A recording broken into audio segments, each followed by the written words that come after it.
ஓம் நமச்சிவாய. நமச்சிவாய வாழ்க. நாதன் தாழ் வாழ்க. இமைப்பொழுதும் நீங்காதான் தாழ் வாழ்க. கோகலி ஆண்ட குருமணிதான் தாழ் வாழ்க. ஓம் தத்புருஷாய வித்மகே மகாதேவாய தீமகி தன்னோ ருத்ர பிரச்சோதயாத். இல்லக விளக்கது இருள் கெடுப்பது. சொல்லக விளக்கது சோதி உள்ளது. பல்லக விளக்கது பலரும் காண்பது. நல்லக விளக்கது நமச்சிவாயவே. ஓம் நமச்சிவாய. ரிஷபராசிக்காரங்களே, என்னடா இந்த பிள்ளை எடுத்த உடனே ஏதோ மந்திரம்லாம் படிச்சிட்டு இருக்க அப்படின்றீங்களா? ரிஷபராசிக்கு நம்ம பலன் சொல்றோம் அப்படின்னா, உங்களுடைய தெய்வமான சிவபெருமானை வணங்காம உங்களுக்கு பலன் சொல்ல முடியுமா? அதான். இப்போ சிவபெருமான் அப்படின்னு எடுத்துக்கிட்டா ஆக்கவும் தெரியும், அழிக்கவும் தெரியும். இதனாலே பல பேர் என்ன பண்ணுவாங்க, அப்பா அப்பா இவர் அழிக்கிற கடவுள்ப்பா, நம்ம இவரை வழிபாடு செய்யக்கூடாது அப்படின்னு ஒரு சிலர் ஒதுங்குவாங்க. இவர் என்னத்த அழிப்பாருங்கிறத தெரிஞ்சுக்கிட்டு அப்புறம் இவர் வழிபாடு செய்யலாமா வேணாங்கிறத பாத்துக்கோங்க. இவர் என்னத்த அழிப்பாரு, நமக்குள்ள இருக்கக்கூடிய தீய எண்ணங்களை அழிப்பாரு, நமக்கு நடக்கூடிய தீயவற்றை அழிப்பாரு. புரியுதுங்களா? கெடுதலை அழித்து நல்லதை மட்டுமே கொடுக்கக்கூடியவர் தான் சிவபெருமான். அதை முதல்ல தெரிஞ்சுக்கோங்க.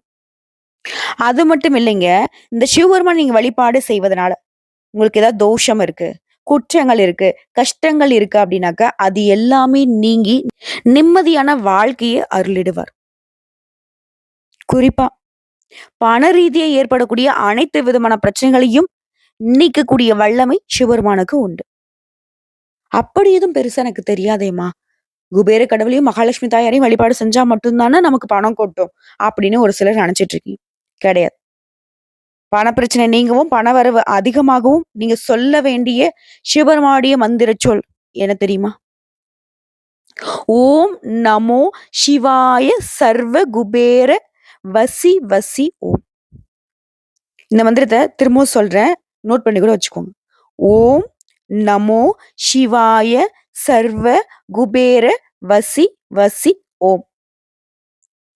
இந்த மந்திரத்தை நீங்க சொல்றதுனால நீங்க சொன்னீங்க இல்லையா, மகாலட்சுமி தாயார் செல்வத்தின் கடவுள், குபேர கடவுள், பணக்காரவர், இவங்க 2 பேருடைய அருள் கிடைக்கும். இவங்க 2 பேருமே ஒரு காலகட்டத்துல தன்னுடைய செல்வ நிலையை இழந்த பொழுது சிவபெருமான் தான் இவங்களுக்கு அந்த செல்வ நிலையை திரும்பவும் கொடுத்தாருங்கிறத புரிஞ்சுக்கோங்க. மகாலட்சுமி தாயார் ஒரு முறை தன்னுடைய செல்வ நிலையை இழந்துட்டப்போ அவங்களே வில்வ மரமாக உருவெடுத்து சிவபெருமானை நோக்கி தவம் இருந்ததுனாலதான் இப்போ வரைக்கும் நாம வந்துட்டு வில்வ இலைகளை சிவபெருமானுக்கு அர்ச்சனை செய்து வழிபாடு செய்யறோம். இதனால நமக்கு நன்மைகள் உண்டு. அப்போ நம்முடைய வழிபாடு எப்படி இருக்கணும்? ஒவ்வொரு திங்கட்கிழமையும் ரிஷபராசி தவறாம சிவபெருமானுடைய ஆலயத்துக்கு வில்வ இலைகளோட போயிட்டு வழிபாடு செய்யணும். குறிப்பா வில்வ இலைகளால மாலை கட்டி போடலாம், இல்ல வில்வ இலைகளால அர்ச்சனை செய்யலாம். இதன் காரணமா உங்களுடைய செல்வ நிலை மேலோங்கும். அதை ஃபர்ஸ்ட் புரிஞ்சுக்கோங்க. அது மட்டும் இல்லாம நீங்க குபேர கடவுளுடைய அருளாசி கிடைக்கணும்னு நினைக்கிறீங்க இல்லையா, குபேர பெருமான வழிபாடு செய்யறதை விட சிவபெருமான வழிபாடு செஞ்சீங்க அப்படின்னா குபேர கடவுள் உங்களுக்கு செல்வத்தை வழங்கிடுவார். ஏன்னா குபேர கடவுளுக்கே சிவபெருமான் தான் அந்த செல்வ நிலையை திருப்பி கொடுத்தார். சரிங்களா? சோ மகாலட்சுமி தாயாருடைய அனுகிரகமும் குபேர பகவானுடைய அனுகிரகமும் பரிபூர்ணமா கிடைக்கணும்னா நீங்க சிவபெருமான வழிபாடு செய்யணும். இப்போ நம்ம ஒரு விளையாட்டுக்கு சொல்லுவோம் இல்லையா, இதுக்கு உதாரணமா சொல்றது கூட தெரியாது, ஆனா புரிஞ்சுக்கும். ஒரு கல்ல 2 மாங்கான்னு சொல்லுவாங்க இல்லையா, அந்த மாதிரி சிவபெருமானை வழிபாடு செய்வதனால அந்த 2 தெய்வங்களுடைய அருளாசியும் கிடைச்சு நம்முடைய பொருளாதார நிலையில நல்ல உயர்வான நிலைக்கு போகலாம். குறிப்பா பணம் அப்படிங்கிற விஷயத்துல நமக்கு உயர்வு உண்டு.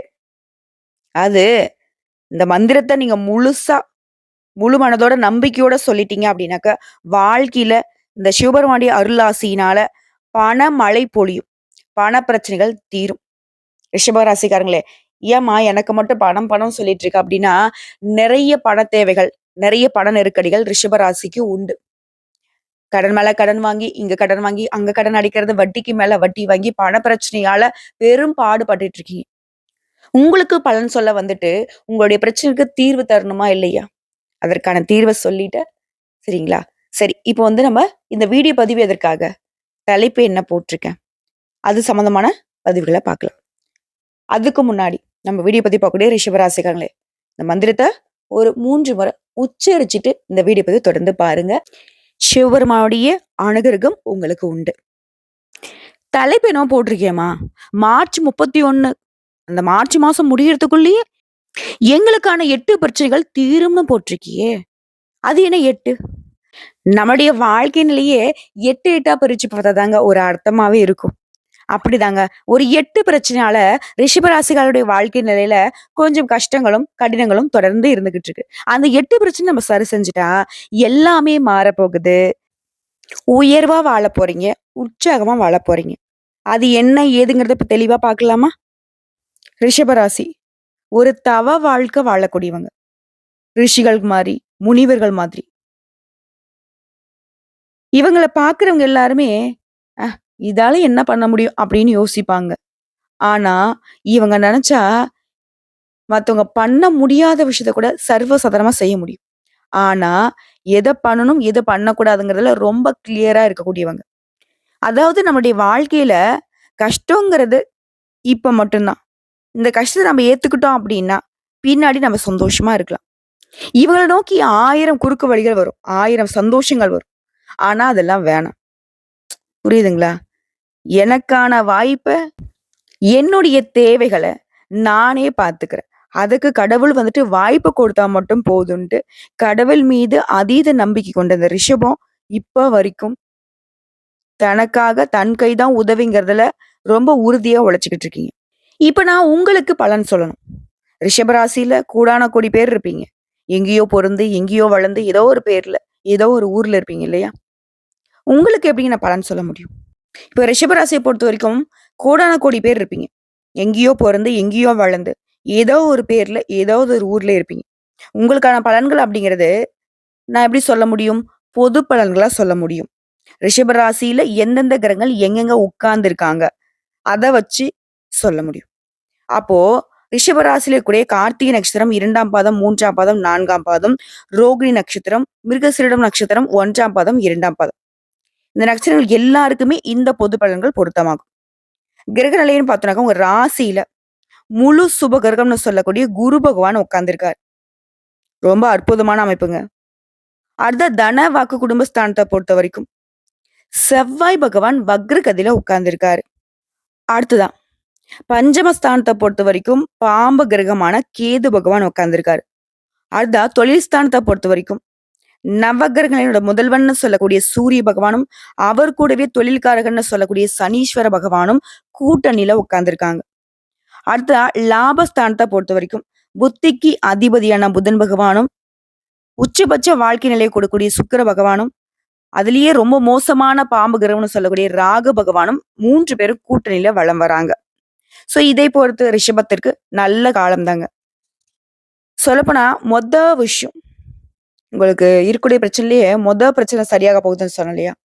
உடல் ஆரோக்கியம் மேம்பட போகுது. முழுசா குணமாக போறீங்க. பெரியவங்க சொல்லுவாங்க இல்லையா? சுவர் இருந்தா தான் சித்திரம் வரைய முடியும். சோ உடல் ஆரோக்கியம் சரியாக இருந்தா மட்டும் தான் ரிஷபத்துடைய எல்லா செயல்பாடுகளும் வெற்றி அடையும். பிரச்சனை சரியாயிடுச்சு. அடுத்து 2வது 3ஆம் இடத்த சூரிய பகவான் பார்க்கிறாருங்க.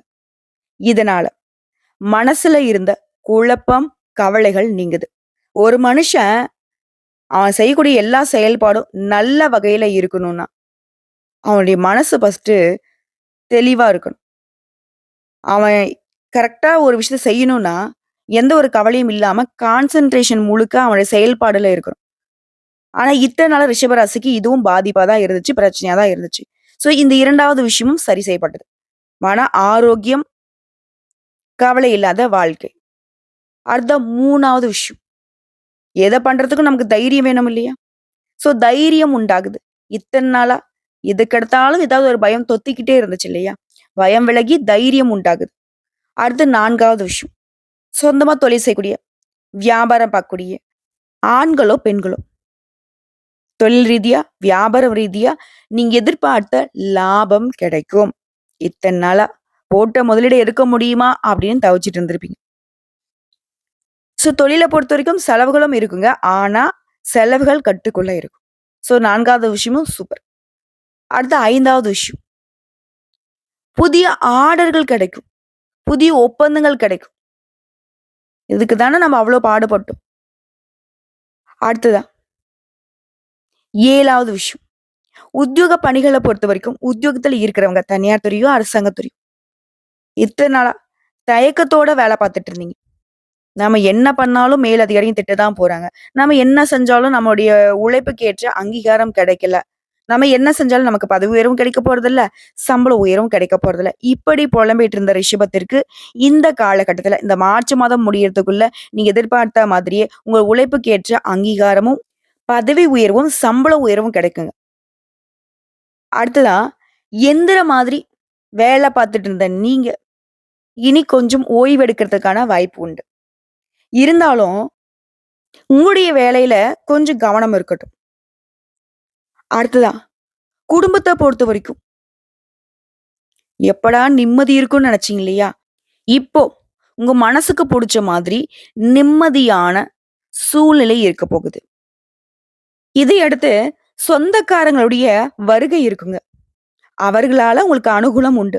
அதே மாரி சொத்துக்கள் வாங்கக்கூடிய முயற்சிகள்ல தாமதப்பட்டாலும், நீங்க ஆசைப்பட்ட சொத்துக்கள் இந்த மாதத்துல உங்க கைக்கு வந்து சேரும். சொல்லப்போனா இந்த மாதத்துல ரிஷபத்தினுடைய ஆசைகள் எல்லாமே நிறைவேற போகுதுங்க. நீ எடுக்கக்கூடிய முயற்சிகளும் வெற்றி அடையும்.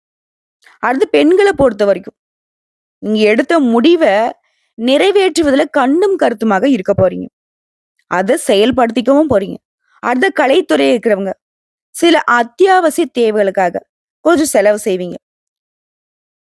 செலவுகள வந்துட்டு கரெக்ட்டா பார்த்து பண்ணிட்டீங்க அப்டின்னாக்கா, பண பற்றாக்குறைய சந்திக்காம தவிர்த்துடலாம். அடுத்த அரசியல்வாதிகள பொறுத்தவரைக்கும், நீ எடுக்கக்கூடிய காரியங்கள்ல உடனே வெற்றி கிடைக்கும். அடுத்த மாணவர்கள பொறுத்தவரைக்கும் கல்வியில வெற்றி பெற கொஞ்சம் கவனமா பாடங்கள படிக்கணும். மத்தபடி எல்லாருக்குமே மனக்குழப்பங்கள் நீங்கி சிந்தனை மேலோங்குதுங்க.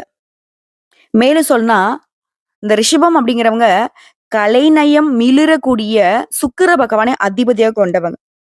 உங்கள பொறுத்தவரைக்கும், உங்க ஜாதகத்துல சூரிய பகவான் உங்க ராசிக்கு 10ஆம் இடத்துல வராரு. ஏதோ ஒரு காரணத்தால பாதிக்கப்பட்ட உங்க மன நிம்மதி மீண்டும் கிடைக்க போகுது. சோ உங்களுடைய வாழ்க்கைக்கு வெளிச்சம் ஏத்துறது சூரிய பகவானா தான் இருக்காரு. இவர பொறுத்தவரைக்கும் உங்களுக்கு அதிர்ஷ்டத்த தான் கொடுக்கிறாரு. அடுத்ததான் உறவுக்காரங்கிட்ட இருந்து வந்த மனத்தாங்களும் நீங்குது. அதாவது சூரிய பகவான பொறுத்தவரைக்கும் உங்க மனச வந்து பலப்படுத்துறாரு. அதே மாரி உத்தியோக பணிகள்ல இருக்கிறவங்க, மேல் அதிகாரி கிட்ட பாராட்டுகளை பெற போறீங்க. இவரை தொடர்ந்து சந்திர பகவானுடைய சஞ்சாரம் அடுத்தடுத்து வரக்கூடிய நாட்கள்ல உங்களுக்கு அனுகூலமான பலன்களை கொடுக்க போகுது. இவரை தொடர்ந்து செவ்வாய் பகவான் உங்க ராசியில 2ஆம் வீட்ல இருக்காரு. இவர் என்ன பண்றாரு? தொழிலுக்கு போட்டியாக இருக்கக்கூடிய விரோதிகளை தோற்கடிக்க வைக்கிறாரு. அதே மாரி குடும்பத்துல இருந்த குழப்ப நிலையை சரி செஞ்சு வைக்கிறாரு. உடல் ஆரோக்கியம் மேம்பட்டு நிக்குது. அடுத்த புதன் பகவான பொறுத்தவரைக்கும் உங்க ராசிக்கு 11ஆம் வீட்ல வராரு. குறிப்பா பெண்களால பணவரவு உண்டாகுது. பெற்றோர்களுடைய ஆரோக்கியத்துல கவனம் தேவை. புதன் பகவான் சாதகம் தான் பண விஷயத்துல. ஆரோக்கியத்துல கொஞ்சம் கவனமா இருக்க சொல்றாரு. அடுத்ததா நல்லத மட்டுமே செய்ய தெரிஞ்ச குரு பகவான் உங்களுடைய ராசிக்கு 1ஆம் இடத்துல இருக்காரு. தொழிலுக்கு விரோதமாக நடந்து கொண்ட நண்பர்கள் கூட இப்போ உங்கள புரிஞ்சுப்பாங்க. தாங்கள் செஞ்சது தப்புதாங்கிறத உணர்ந்து உங்ககிட்ட மன்னிப்பு கேட்டு நிப்பாங்க. அதே மாரி வெளி வட்டாரத்த பொறுத்தவரைக்கும் இந்த குரு பகவானால உங்களுடைய செல்வாக்கு அதிகமாகுது. எந்த ஒரு விஷயத்தையுமே ஊக்கத்தோட செய்ய போறீங்க. அடுத்தது உங்களுடைய அதிபதி சுக்கிர பகவான் உங்க ராசியில 11ஆம் இடத்துல இருக்காரு. இவர் என்ன பண்றாரு? காதலியை கரம் பிடிக்க வைக்கிறாரு. காதலன கரம் பிடிக்க வைக்கிறாரு. மகிழ்ச்சிய குடுக்குறாரு. குழந்தை பாக்கியத்தை பெறக்கூடிய யோகத்த கொடுக்கிறாரு. என்னென்னலாம் குறையும் உடைய வாழ்க்கையில, அது எல்லாத்தையுமே தீர்த்து வைக்கிறாரு. இது மட்டும் இல்லாம, சனி பகவான பொறுத்தவரைக்கும் உங்க ராசிக்கு 10ஆம் இடத்துல உட்கார்ந்திருக்காரு. இவர் என்ன பண்றாரு? எச்சரிக்கையோட இருக்க சொல்றாரு. வண்டி வாகனங்களை இயக்குறப்போ கவனமா இருக்கணும். அது மட்டும் இல்லாம, இது சொல்றது வந்து உங்களுக்கு எச்சரிக்கை தாங்க. பயம் வேணாம். சின்ன சின்ன விபத்துகள் ஏற்படுறதுக்கு வாய்ப்பு இருக்கு. ஓகேங்களா? அதே மாரி பண விஷயங்கள்ல அலட்சியம் காட்டாதீங்க. பண வரவு தாராளமா இருக்கும். ஆனா கொடுக்கல் வாங்கல்லயோ, கடன் கொடுக்கிறதோ, கடன் வாங்குறதோ, இந்த மாதிரியான விஷயங்கள்ல மத்தவங்களுக்கு பண உதவி செய்றதோ, மத்தவங்களுக்கு பணம் வாங்கி குடுக்கறதுக்கு ஜாமீன் நிக்கிறதோ, இந்த மாதிரியான விஷயங்கள்ல சனி பகவானுடைய பார்வை உங்களுக்கு பாதகமா இருக்கு. ஸோ உஷாரா இருந்துக்கோங்க. இவரை தொடர்ந்து ராகு பகவான், பாம்பு கிரகமான இந்த ராகு பகவான் உங்க ராசிக்கு 11ஆம் இடத்துல வராரு. இவரால உங்களுக்கு பிள்ளைகளால இருந்த தொல்லைகள் கொஞ்சம் குறையும். புதுசா வீடு மாறுவதற்கான வாய்ப்பு ஏற்படுத்தி குடுக்குறாரு. கணவன் மனைவி உறவ மகிழ்ச்சிகரமா வைக்கிறாரு. ஸோ இவர பொறுத்தவரைக்கும் பாதிப்பே இல்லன்னு சொல்லலாம். பிள்ளைகளுடைய தொல்லைகள்லாம் ஒண்ணும் பிரச்சனை இல்ல. நம்ம சமாளிச்சிடலாம். அடுத்ததான் இந்த ராகு பகவானுடைய தம்பியான கேது பகவான் எங்க இருக்காரு? 5ஆம் வீட்ல நிக்கிறாரு. இவர பொறுத்தவரைக்கும் முழுசா உங்களுக்கு நல்லத மட்டுமே பண்றாரு. அசாத்திய துணிவோடு தொழிலை நடத்துவீங்க. உங்களுக்கு வேண்டாத விரோதிகள் எல்லாம் உங்ககிட்ட பணிஞ்சு போவாங்க. அந்த அளவுக்கு நீங்க உயர்வா இருக்க போறீங்க. அதே மாரி உங்களால நெறைய மக்களுகளுக்கு நன்மைகள் உண்டாக போகுது. சொல்லப்போனா பிரச்சனைகள் எல்லாமே மறையக்கூடிய நேரம். உங்களுடைய நிதி நிலைமையும் ரொம்ப அற்புதமா இருக்குங்க. எல்லாமே சாதகமாவே இருக்கு. ஒரு சில விஷயங்கள்லயும் நீங்க எச்சரிக்கையா இருக்கணுங்கிறத சொல்லட்டுமா? நிலம் தொடர்பான தகராறுகள், அது சம்மந்தமா கோர்ட்டு கேஸ்ன்னு அலையறதுக்கு வாய்ப்பு இருக்கிறதுனால, எல்லா விதங்களிலும் கவனம் தேவை. வண்டி வாகனம் ஓட்டுறப்ப கவனம் தேவை. பயணங்களின் போதும் உடைமைகள் மற்றும் ஆரோக்கியத்தின் மீது அக்கறை தேவை. இத மட்டும் எச்சரிக்கையான விஷயமா பாருங்க. மாணவர்கள பொறுத்தவரைக்கும் படிப்புல ஆர்வத்தை இழக்கிறதுக்கு வாய்ப்பு இருக்கு. இதனால நீங்களே இது நமக்கு சரிப்பட்டு வராது. நம்ம தான் படிப்புல ஆர்வத்த ஏற்படுத்திக்கணுங்கிறத உணர்ந்துக்கோங்க. அதே மாரி விரும்பிய வெற்றி அடைய கொஞ்சம் கடினமா உழைக்க வேண்டியிருக்கும். அதையும் மனசுல வச்சுக்கோங்க.